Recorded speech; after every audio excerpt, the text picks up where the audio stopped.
Hapon, bawi kay Nympha tsaka kay Celito nung weekend. Pamanhin kung hindi ako nakapa-interview ng weekend, kaya ngayon na lamang. Kayo yung mga may tanong, di ba, Nympha? Ay, huwag natin sisimulan sa ano.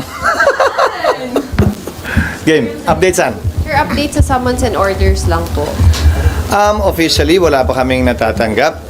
Kaugnay ng mga order na binigay namin, puro social media lamang ng mga sagot ang nababasa ko. Pero officially, wala pa natatanggap ang korte. Mula sa Kamara o mula man kay Vice President Sara. Sir, kailangan bang i-publish pa? May sinabi kasi si Spokes Tunggol kanina. Kailangan i-publish pa nila yung certification or pwedeng i-send lang nila sa inyo tas okay na yun? Oo nga pala, good mood ako ngayon. hindi ko na sabihin tulad ng sinabi ko. Lahat ng komunikasyon ngayon sa pagitan ng prosecution at ng nasasakdal ay sa pamamagitan na ng pleadings. So, kailangan isumite nila yan sa korte sa pamamagitan ng pleading. Yun ay dokumentong legal yun na naayon sa rules of court. So, kung resolution man yun ng Kamara, kailangan nilang i-attach yun sa isang pleading na ang tawag ay compliance kaugnay sa order ng impeachment court. Yes. Sino yung in-expect yung compliance? So, kailan dapat yung compliance ng HREF? Kasi yung sa number 2 dun sa order, hindi pa nila po yung makakomply. Totoo naman yun at parang hindi naman namin alam yun. Kaya nga nakalagay doon, di ba? Compliance kaugnay sa pagsunod sa 1-year ban. Yan ay kailangan isumite ng 19th Congress. At compliance kaugnay sa desidido ba silang ituloy ito sa panibagong Kongreso dahil hindi nga pwedeng i-bind ng 19th Congress, 19th House, ang 20th House. So yun, dapat ibigay naman ng 20th Congress. Klaro at maliwanag yun. Pero doon sa order, sir, walang nakalagay na timeline. Nakalagay 20th Congress. I mean, sir, yung sa order number 1, so dapat may sagot, may compliance sila doon sa number 1 doon sa order. Pwede nilang paghiwalayan na isumite yun, pwede rin nilang sabay isumite yun sa kasabay na ng 20th Congress. SP yung attestation, yung attestation hanggang June 30 lang? Alin? Yung attestation hanggang June 30 kasi 19 Congress? Hindi. Ang sasagot ng compliance sa 1-year ban ay 19th Congress. Siyempre, sila gumawa niyan eh. Kaya nga sir, so hanggang June 30. Hanggang June 30 lamang nila pwedeng i-file yon dahil wala silang authority na i-file na yon pagkatapos ng June 30. Pero wala naman deadline. So, kung hindi man nila i-file yon, pwedeng i-file yung attestation na yon sa 20th Congress. Wala naman deadline yun eh. Pero akala ko ba SP yung 19th ang dapat sumagot ng attestation? Sana. Pero, paano kung yung 20th Congress magbago ng isip at sabihin yung pinasang resolusyon ng 19th na compliance sa 1-year ban ay hindi pala compliant? So, may posibilidad na 20th Congress din ang sumagot doon kung ninanais nila. Ayokong pangunahan yung 20th House of Representatives. So walang problema SP kung hindi umabot hanggang June 30 yung attestation? Wala, dahil wala rin namang mangyayari dahil aantayin din nga natin yung masagot yung summons at pagdating ng panahong yun na makapagsumite ng reply ang prosecutors ay 2 araw na lamang naiiwan bago mag-lapse yung authority ng prosecutors sa June 30. Sabi ni Congressman Arnan Panaligan, one of the congressman prosecutors, malabo daw yung order, kaya hihingi sila ng clarification. Okay lang, pero hindi siya pwede magsalita sa ngalan ng lahat hanggat wala kami natatanggap na pleading.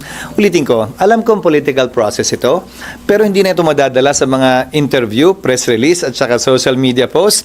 Kung ano man ang ninanais ng Kamara, dapat sila magsalita in one voice, in unison, sa pamamagitan ng isang pleading na isasubmit sa impeachment court. Hindi pwedeng pa isa-isa silang sasagot at magpapa-interview na lamang at yun yung sasagutin namin pa isa-isa din.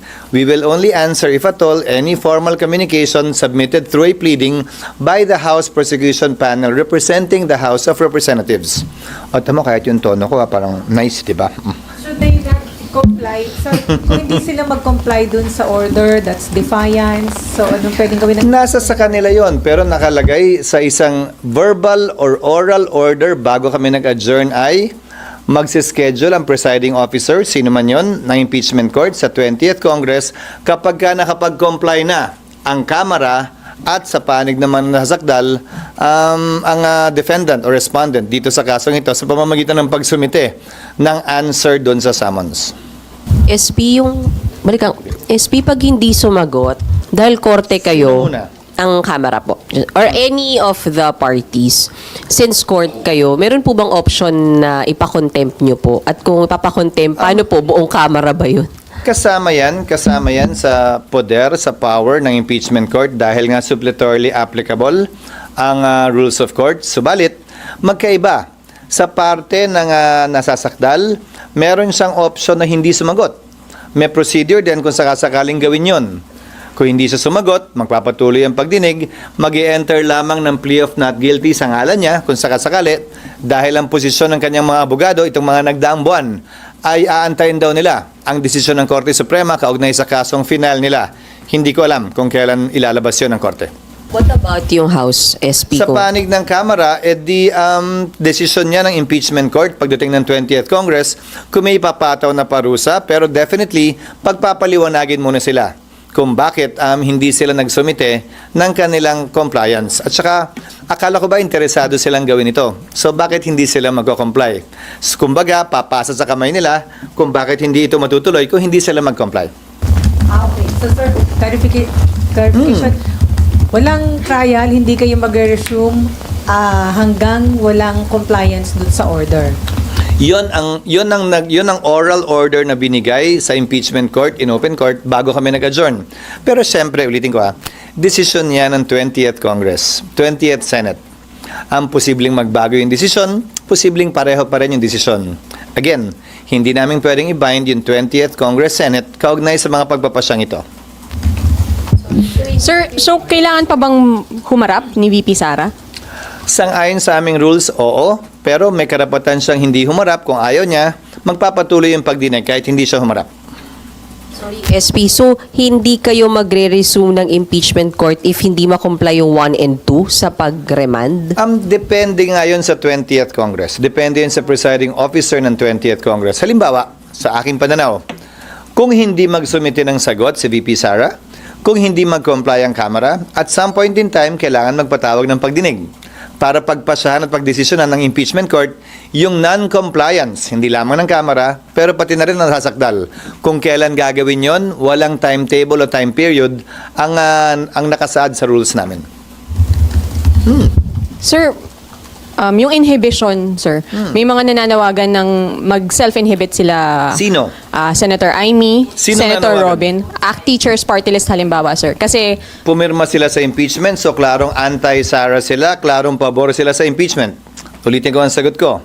Anumang panawagan o kahilingan ng sinumang biased na, pabor man o kontra sa impeachment, pabor man o kontra kay VP Sara, hindi namin didinggin o papakinggan dahil biased nga sila eh. At kung may panawagang inhibition dun sa mga pabor kay VP Sara, anti-impeachment, malamang may panawagan ding inhibition dun sa mga ayaw kay VP Sara at saka pabor sa impeachment ng mambabatas. But generally, ang pag-recuse, ang pag-inhibit is voluntary on the part of the impeachment court judge. Nakita na nating nangyari yan sa ibang impeachment na kaso. Kung maalala ninyo, ang defense panel hiniling na mag-inhibit si Senator Judge Drilon nung impeachment ni Chief Justice Corona. Ang desisyon ng impeachment court doon ay hindi yan pwedeng pagbotohan ni hindi tinake up sa impeachment court dahil voluntary decision yan ng isang impeachment court judge. Ngayon, defense panel ang humiling nun dahil duda sila sa sinasabi daw nung panahon yon. Masyadong anti-corona daw yung posisyon ng Senator Judge. Para sa akin, yan din ang i-apply naming president at hindi lang rules kaugnay sa inhibition. It is voluntary on the part of the impeachment court judge at hindi yan pwedeng ipilit sa sino man. Pabor man kay VP Sara o kontra man kay VP Sara. Pabor man sa impeachment o kontra man sa impeachment. Unti-unti nyo naman ang nakikita yung mga nagsasalita. Hindi ba? Kung kaninong panig sila nakabilang, klaro na anti-Sara, for impeachment sila. Klaro din yung iba na for Sara at anti-impeachment sila. Di ba pagka ang boto na kailangan ay based dun sa number of seats, so based sa 24. So kung marami mag-inhibit kung sakali, maapektuhan yun. Hindi mangyayari yun sa pananaw ko. Hypothetical na naman yan. Nakasaad sa rules at ayon din sa ruling ng chair ng impeachment ni Chief Justice Corona na magsisilbing president. Pwede lamang matanggal sa bilang ang sinumang senator judge kapag tinanggal sila bilang senador sa ilalim ng ethics at disciplinary procedure ng Senado. Hindi pag-inhibit bilang impeachment judge.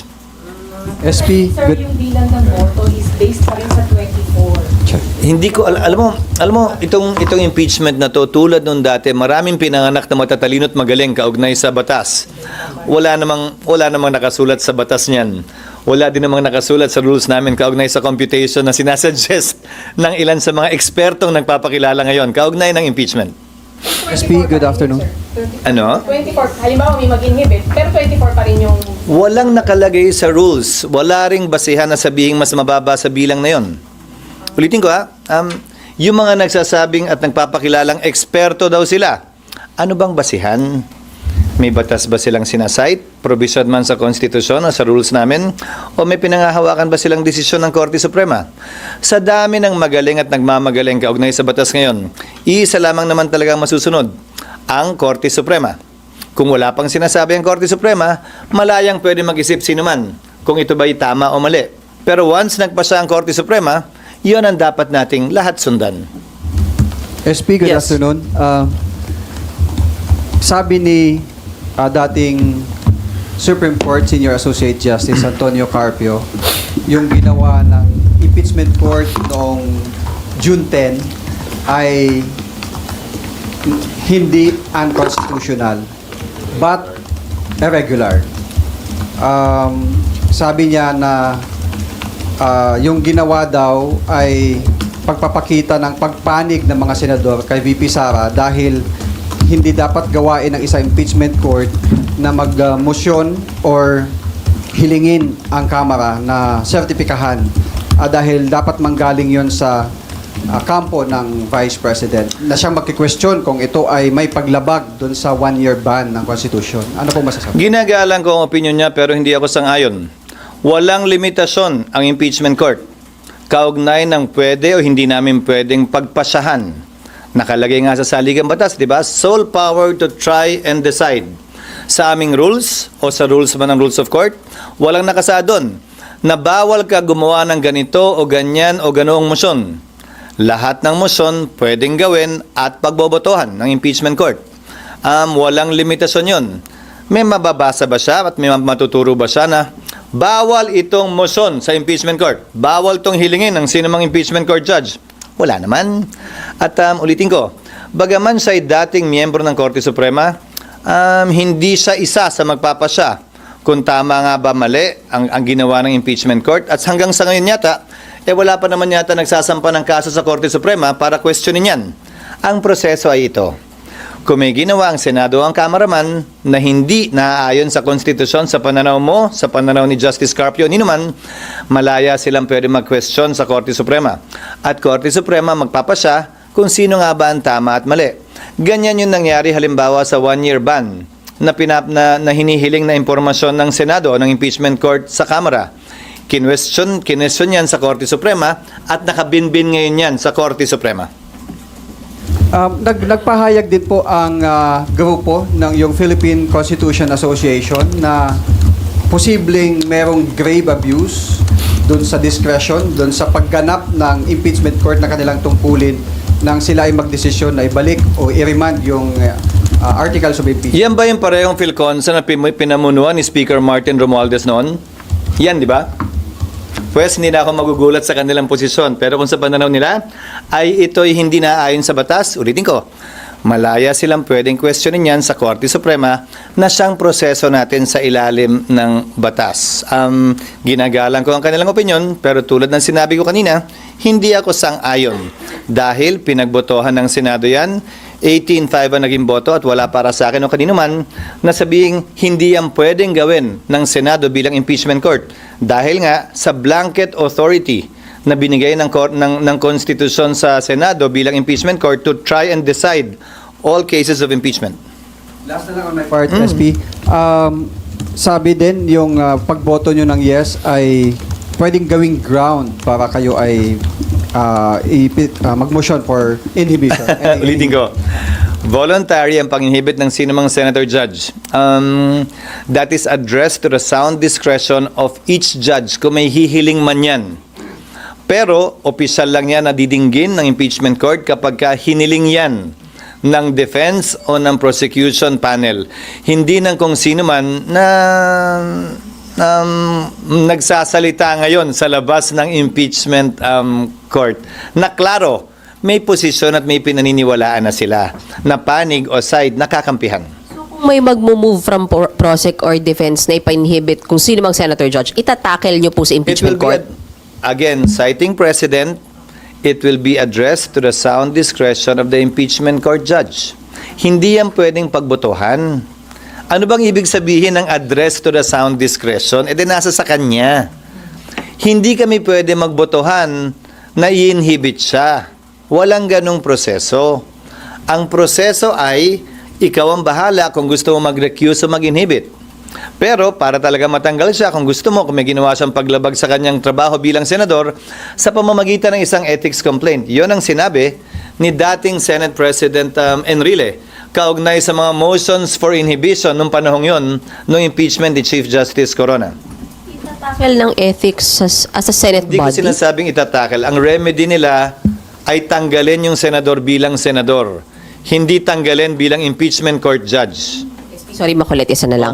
Paano po kapag sorry SB, paano pag kitang-kita na yung kulay nung isang Alin? senator judge? Kitang-kita na yung kiling Sabi niya. ni no. Tatanungin kita.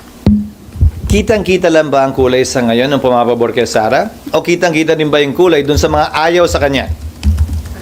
Be fair. If you want to be fair, it cuts both ways. Di ba? So, kayo naman, ang kino-quote nyo sa mga tanong nyo, yung isang panig lang ang kino-question, hindi naman yung kabila. If you want to be fair, you have to be fair. If you want to question, then everybody should be questioned. But then again, remember, pinili ng mga nagsulat ng saligang batas na mga politiko, mga halal ng bayan ang magiging judge kaugnay sa kasong ito ng impeachment. So, kasama na marahil yon sa tinimbang nila at sinukat nila nung pinagpasyahan nila na mga senador na halal, mga congressman na halal, ang may malawak na papel kaugnay na impeachment dahil wala naman tong kulong, wala naman tong bayad. Ang kapalit lang nito ay pagkakatanggal sa pwesto. Sir, may epekto ba sa integrity ng impeachment court yung a couple of days later, nakita yung two senator judges with VP Sara who is being accused?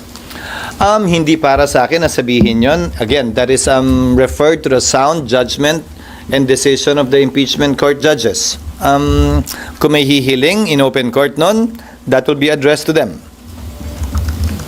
May epekto din ba kapag kami nag-attend ng rally na impeach now? Babaliktarin ko it cuts both ways. Again, it always cuts both ways. Bakit tila isang panig lamang kayo nakatutok? Dapat pantay. Ngayon, ang korte walang pinapanigan at walang dapat panigan. Kaya ko sinasabi ito na pantay dapat. Hindi lang yung pabor sa impeachment at ayaw kay VP Sara, pati yung gusto kay VP Sara at saka yung ayaw sa impeachment. Magkabilang panig palagi yun. Yes, Nympha. Si Presidente daw po ay open to facilitating a dialogue between the Senate and the House dahil dun sa issue ng pag-remand ng impeachment case. Ang sabi ni Palace Press Officer Claire Castro, the President is open to any dialogue to promote cooperation and the stability of democracy in the country. Hindi ako Paano ba yun? naniniwalang isang bagay ito na pwedeng pag-usapan sa loob ng isang silid na sarado ang pintuan. Impeachment court ang Senado. Prosecutor ang Kamara dito. Hindi ito bicameral conference committee na batas ang pinag-uusapan. Hindi kami magkalibel sa isyong ito. At hindi ito pwedeng pag-usapan sa loob ng silid na sarado. Lahat dapat ginagawa in the open, in the name of transparency and accountability. Pero kasi yung Palace Press Officer nagsabi, pero ano ba yung pagkakaalam nyo? Gugustuhin ba ni Presidente na manghimasok dito? At may lugar ba for him to intervene? Hindi ko alam. Si Yusek Claire lang naman ang nagsabi. Pero sa panig at party ko, ano nga ang pag-uusapan? Ano nga mapagkasunduan namin? Kung meron man, kailangan namang gawin pa rin in open court. Bakit hindi na lamang gawin in open court? So, hindi kailangan ng dialogue, sir. Pleading.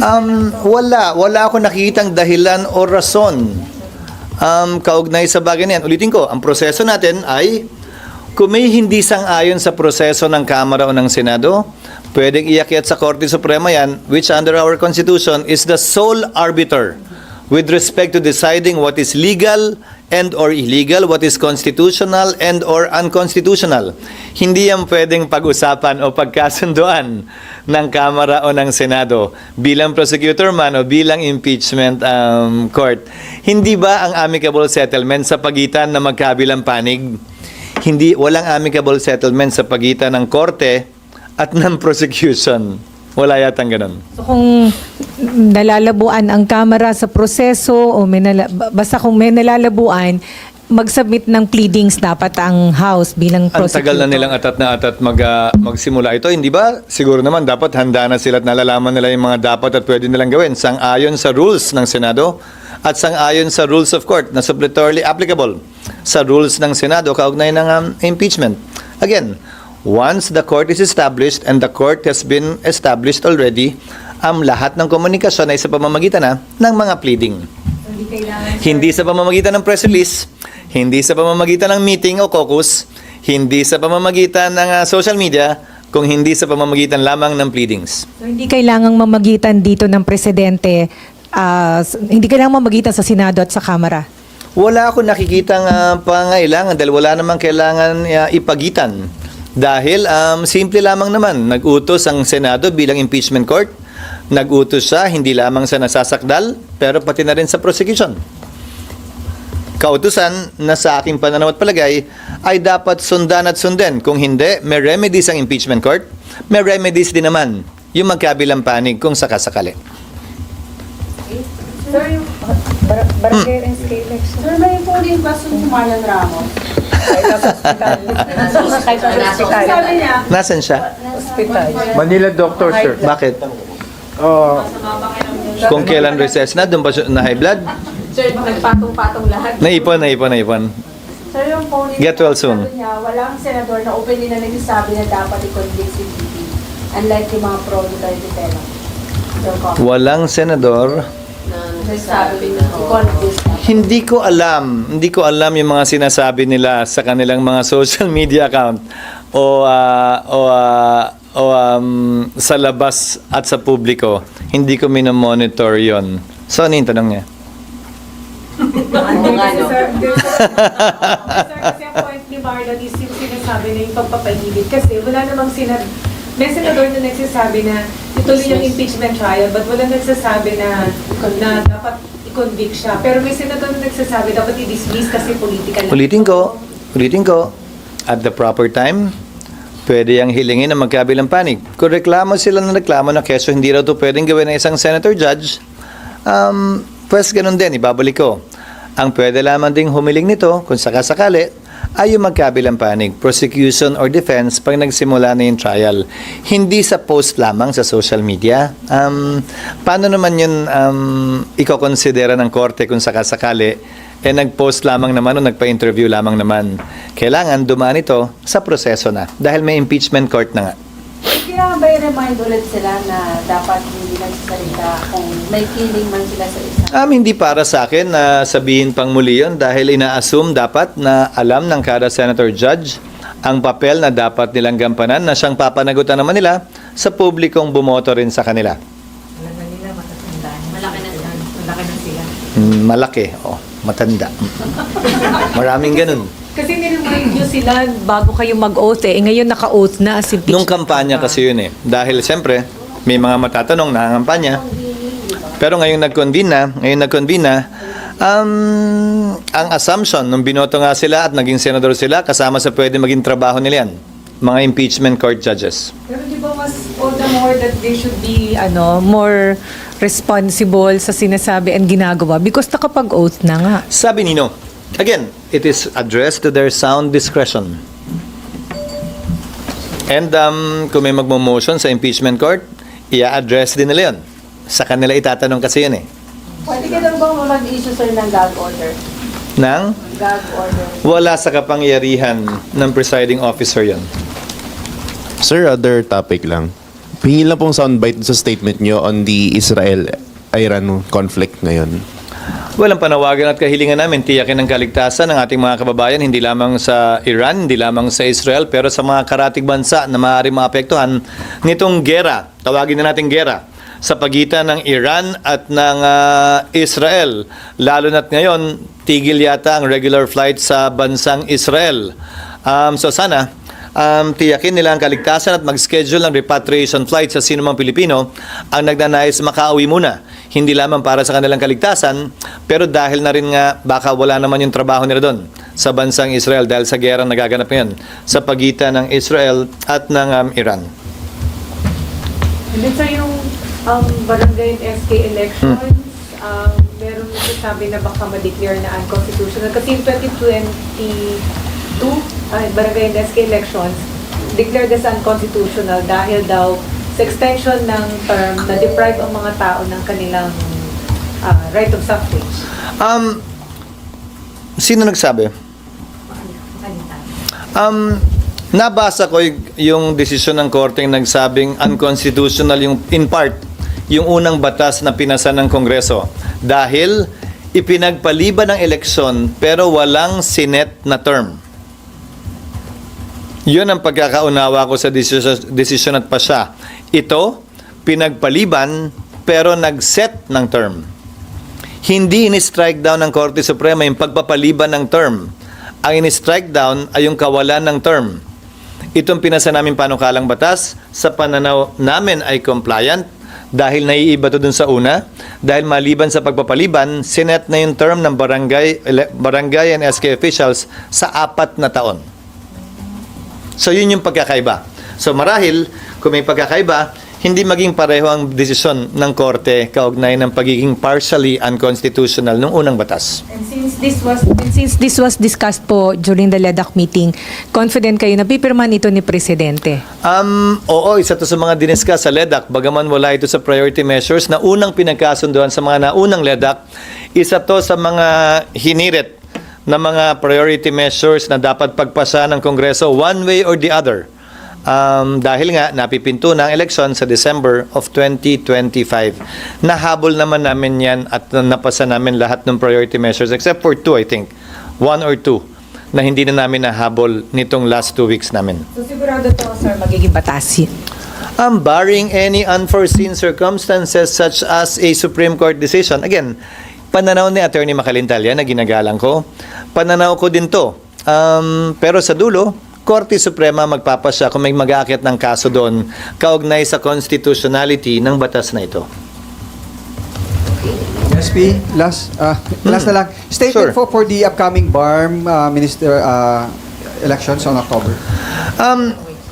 Ito ang kauna-unahang pagkakataon para sa akin na magkakaroon ng tunay na halalan sa BARM. Regalo natin sa kanila yan, sa ating mga kababayan at kapatid na Muslim, kaugnay ng pagpili ng kanilang magiging mga opisyal upang sa gayon maging accountable ang kanilang magiging mga leader at hindi pala parating ina-appoint na lamang at ang utang na loob ay sa palasyo o sa administrasyon.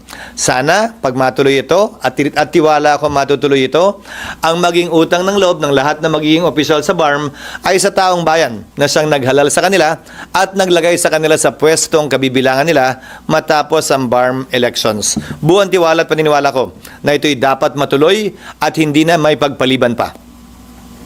Okay. SP, salamat.